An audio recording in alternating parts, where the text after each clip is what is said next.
बौद्ध जिला कंटामाल ब्लॉक खुंटीगोदा सरपंचंकर 3टी संतान थिबारु प्रतिपक्ष करिथिबा अभियोगरो सुनानी करी मान्यवर कोर्ट सरपंचंकु पदच्युत करिसेंती।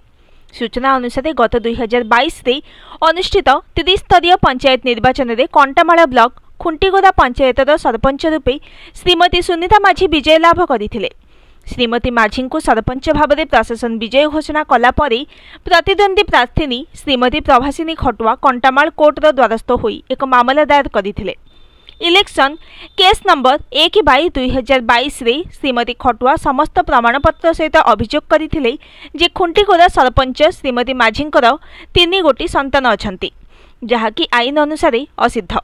मान्यवर सिविल जज इलेक्शन ट्रिब्यूनल कोर्ट साक्षी मानकर बयान एवं गुरुत्वपूर्ण दस्तावेज को आधार करी श्रीमती सुनीता माझी को अयोग्य घोषणा करने सहित प्रतिद्वंदी प्रार्थी श्रीमती खटुआ को खुंटीगोदा पंचायत सरपंच भाव में घोषणा करथिले। कोर्टर राय उपरे सुनीता माझी मान्यवर हाईकोर्ट रे रिट पिटिशन दायर करथिले। एहार सुनानी करी मान्यवर हाईकोर्ट मामला को खारज करी खुंटीगोदा सरपंच पदवी को असिद्ध घोषणा करथिले। हाईकोर्टर एही आदेश को भित्ति करी बौद्ध जिलापाल जे सोनाल आगामी सरपंच निर्वाचन हेबा पर्यंत खुंटीगोदा पंचायतर नायब सरपंच रविचंद्र महाकुड़ को सरपंच दायित्व तुलाइबाकू निर्देश दैछंती।